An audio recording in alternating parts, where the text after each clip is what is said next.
Time is it? 7:38. 1 hour travel time. Magandang umaga sa inyong lahat. Welcome again to my channel. And we are going to Caloocan HJC. Sasamahan lang natin yung kaibigan natin si Paolo na bibili daw siya ng helmet. Nahiya na siya sa helmet niya. Ang ganda-ganda ng motor eh. Pakit-pakit ng helmet, ano? So, bibili siya ng bagong helmet na mamahalin daw gusto niya. Wala ka dyan, Dok. Gamit natin yung helmet nating hindi naman pang malakasan, pero carbon fiber to ng Scorpion.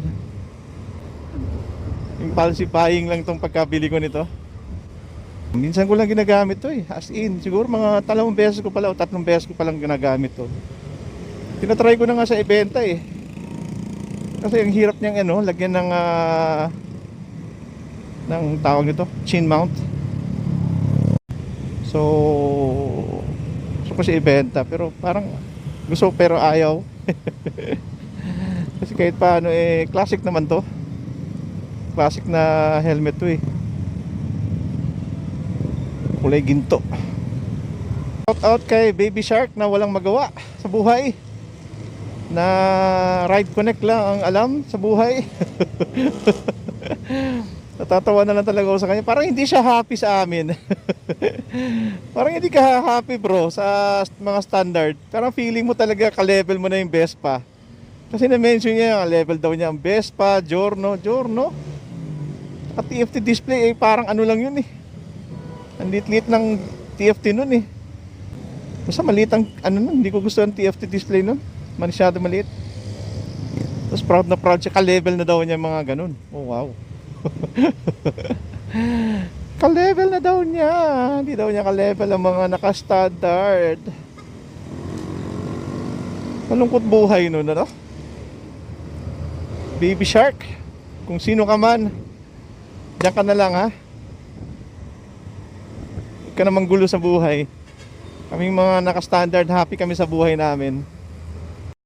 Happy kami sa standard. Pwede ko naman palitan ng TFT display to, pero bakit kagagas ng 15,000 na TFT na display? Ganun ang presyo nun eh, 15,000. Ganun ang presyo nun, parts. Yung lang, yung pagpapalit ka nito, yung sa harap, mahal yun eh. Pero bakit ka magpapalit kung gusto mo lang? Meron na naman siyang kasing sinabihan doon na kaya sinabi ko na ka-level daw niya ang Giorno. Tawa naman ako bigla doon. Bakit ang TFT display ng Giorno parang Honda Click? Parang tangal lang talaga At tatawa ko sa kanya actually. Pinapatulan ko lang siya kasi mukha siyang tanga. Mukha na rin akong tanga kasi pinatulan ko siya eh. Wala akong magawa sa buhay.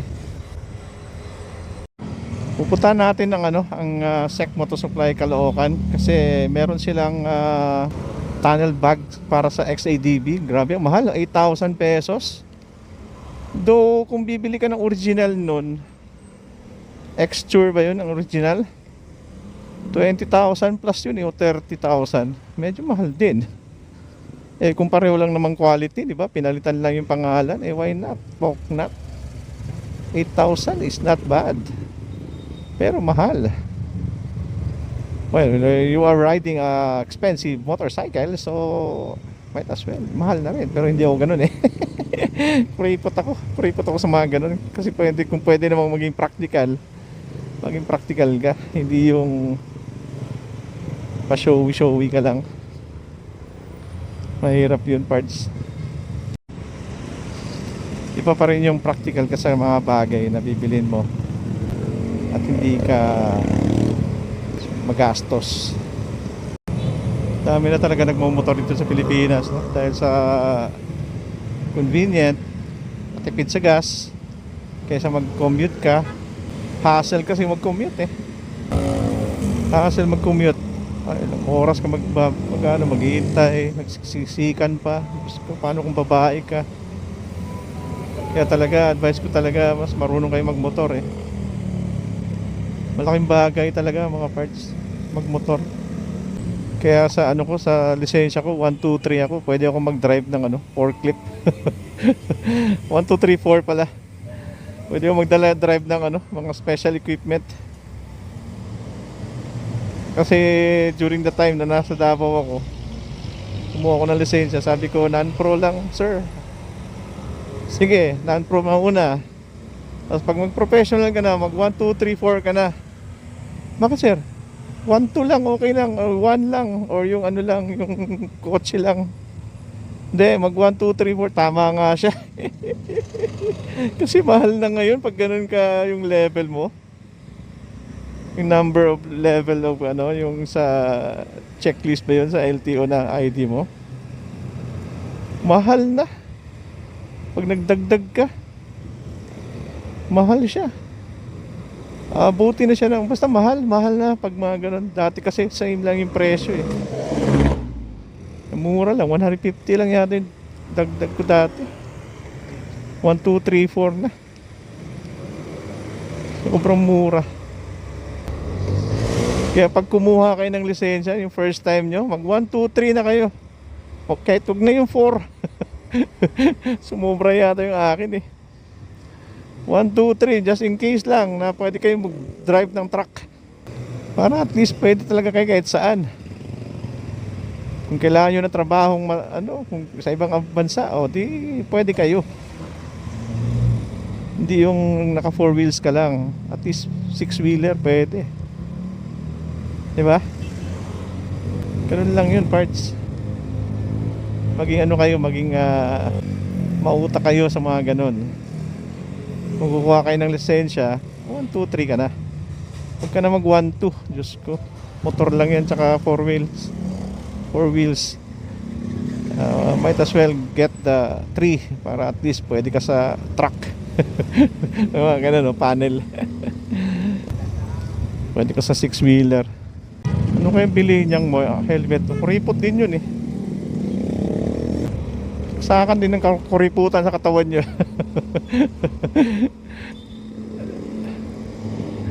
Sabi ko nga sa kanya, magano na lang siya eh. Classic helmet ng ano, ng HGC. Meron naman eh. Yung V10 maganda yun eh.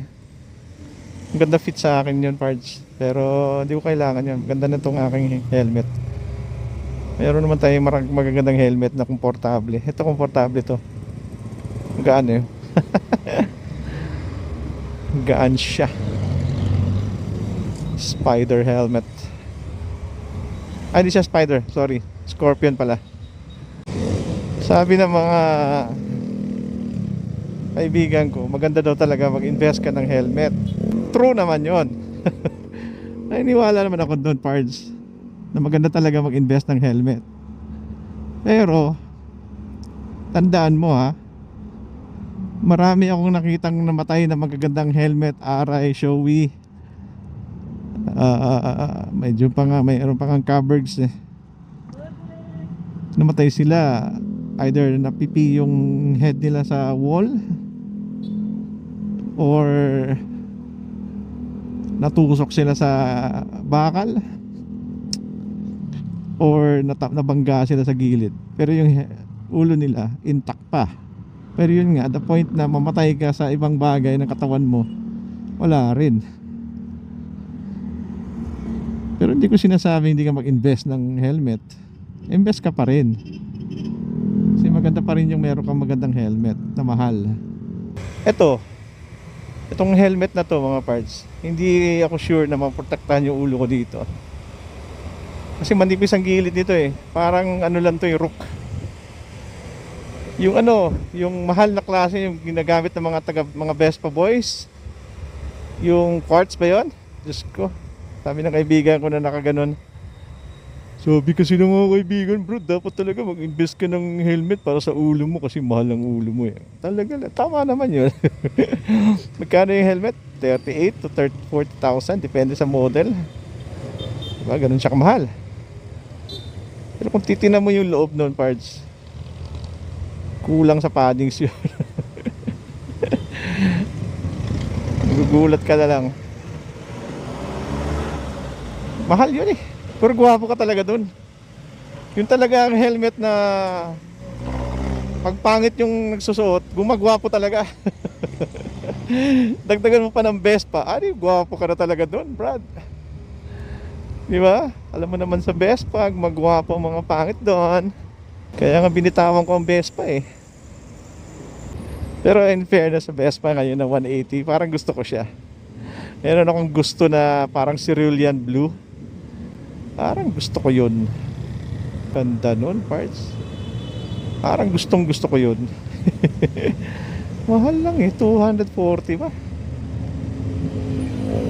Hindi pa worth it. Siguro kung ibenta ko yung aking XADV, bili tayo nun, tapos bili tayo ng isang big bike na maliit lang, at least mga 400cc pa rin. O baka baka yung Honda Rebel nga na 1,000 na DCT. Gusto ko na relax eh. Pero ang hirap bitawan ng XADV kasi. Ganda kasi ng performance, saka ang ganda ng grupo eh. Doon ako talaga nanghihinayang sa grupo yung mawala ka sa grupo. Ang ganda kasi. Ganda ng group talaga. Masyadong organized. Saka mabait yung aming presidenteng si Choi. Pag suplado yun, ayoko nun. Pero sumabait eh. Memorize niya lahat ng pangalan namin. Hindi ko alam bakit. Maganda yung memorization niya. Bright boy eh. Ako nga, pag may ma-meet up akong tao, after a few minutes, makalimutan ko na yung pangalan niya. Unless pangalan niya Junjun, yun lang. May meet up natin si Paolo dito sa Centris sa McDo. Kasi taka Makati yun eh.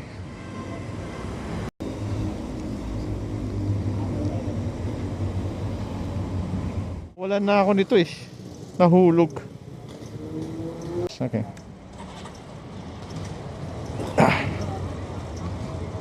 Luwag oh. Ang pangit na ng ano ko. Let's go.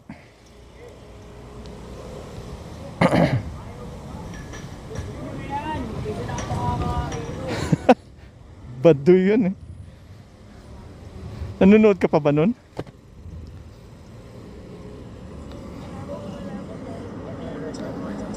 Ano daw siya? Nag-aral daw siya sa States.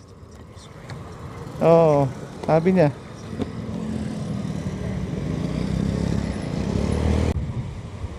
Last time dumating ako dito, during COVID. Binili ko yung isa kong HDC na carbon fiber. Diretso muna tayo sa HDC. Ano ka ba? Mamaya na yung 10th Avenue mo. Unahin muna natin yung kailangan unahin. Dito na tayo dong.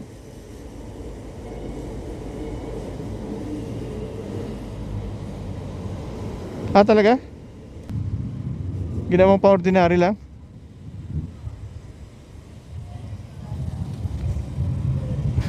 Gag.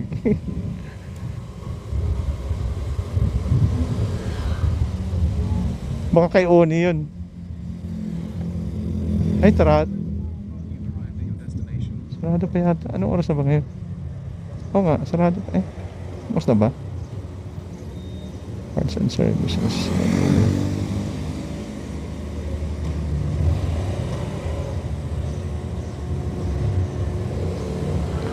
Akit tayo doon? Oo. Pwede dyan. Dito. Ito na.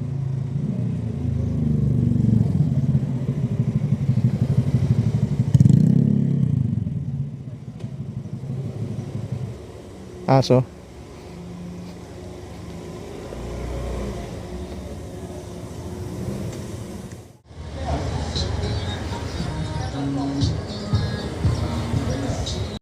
Saan yung sec banda?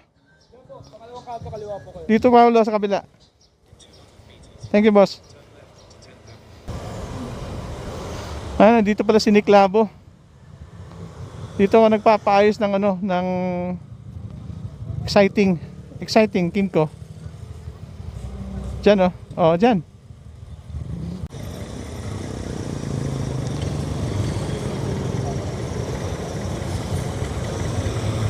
Boy, chip ano? Siya yung chip. Kaya na nga. Kaya ayoko mag-giorno. May nakita ka bang access at daan? Wala, di ba? Ako lang. Ako lang, Brad. Lalo na gitong kulay, ako lang talaga. Muntik na nga ako mag Honda Beat eh. As in. Bibiling ko na sana, babalikan ko na dapat. Ito na Brad. Ito na tayo.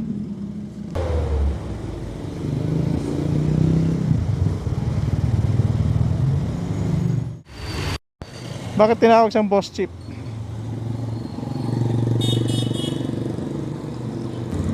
Talaga?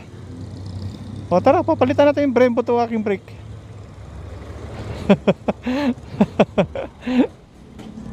I-basher kami dun eh, na standard.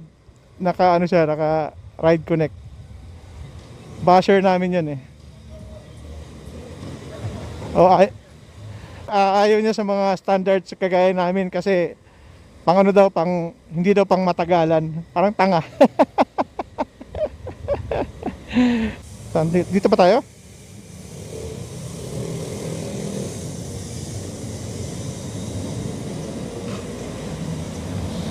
Wow, all-ins. Sige, tanungin natin kung meron bang pang all-ins nito. Ha? Yan ang kagandahan pag nagkakain ng helmet. Walang kumo.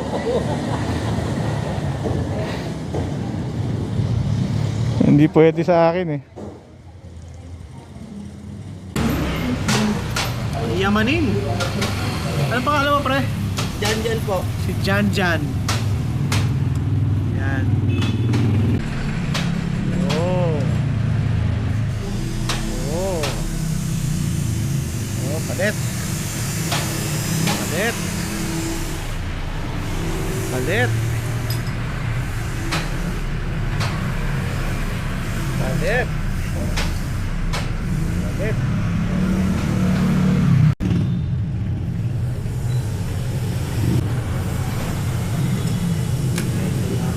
Kung Asya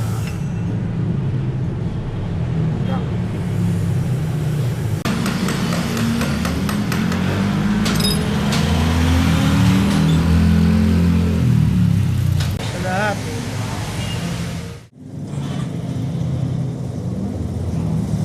Kung ano yung masarap, syempre, doon tayo.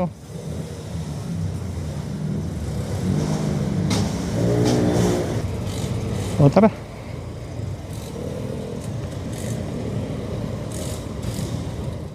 So pumunta tayo sa HJC kanina, HJC Caloocan, at namili ng helmet si Bugoy, at wala siyang napiling helmet kasi nga maarte siya. Pumunta na pala siya sa Moto Market eh. Yun lang, wala pa rin siya nakita doon. Wala, tiis muna siya doon sa pangit ng helmet. Ganda na sana yung bitin, pero hindi daw siya tinatawag eh. Kailangan daw kasi pag namili ang tao, tinatawag ka ng helmet. Tama ano yun naman, totoo lang, tama yun. Itong helmet ko, tinatawag ako nito eh. Parang sinasabihan ako na, come here, come here, come here, buy me, buy me. Yun yung nangyari dito sa aking helmet. Kaya nabili ko siya parts. First time ko yata pumunta sa Makati Cinema Square. Tapos ano ba nangyari? So yun, hindi siya nakabili ng helmet. Pumunta na lang kami sa isang store na nandun yung mga caliper. Muntik ko nang palitan ng caliper na Brembo to. Kaso wala siyang bracket. Kailangan pala palitan ng bracket ng ano para magkasya yung ano nila, yung 2-pot ba yan? 2-pot na caliper kit.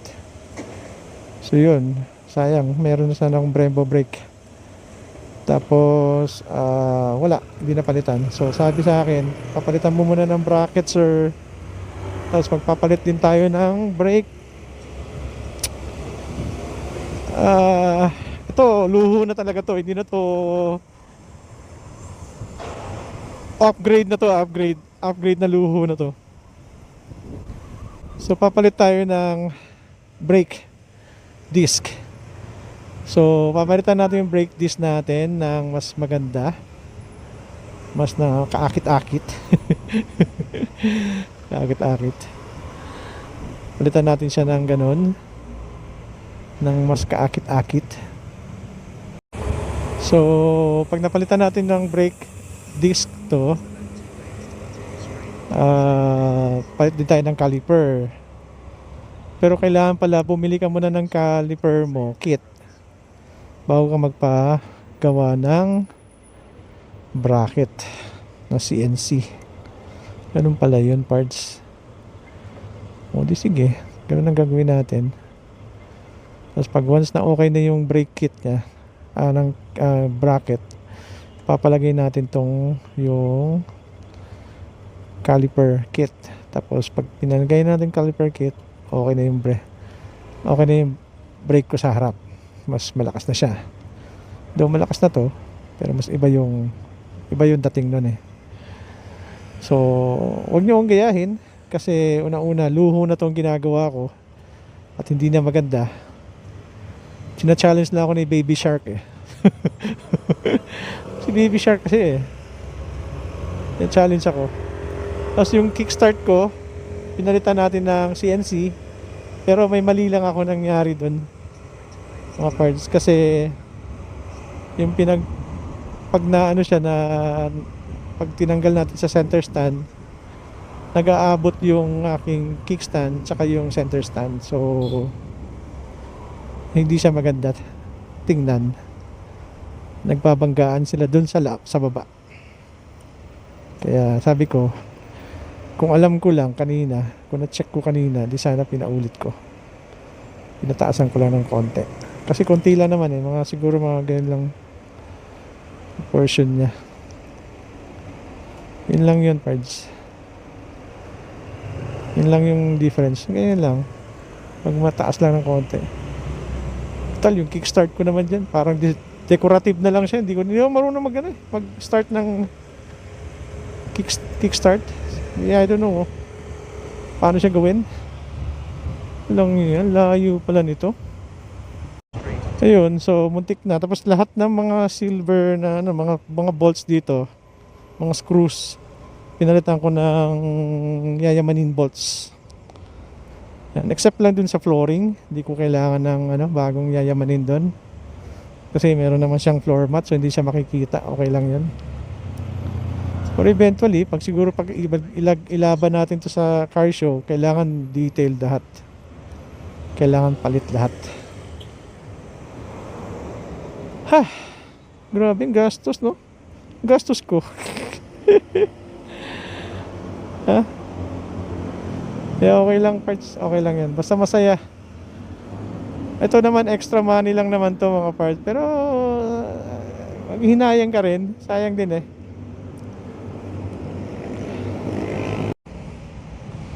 Okay, hanggang dito lang mga parts. Thank you so much for listening. Always remember, stay safe, ride safe. God bless. Bye.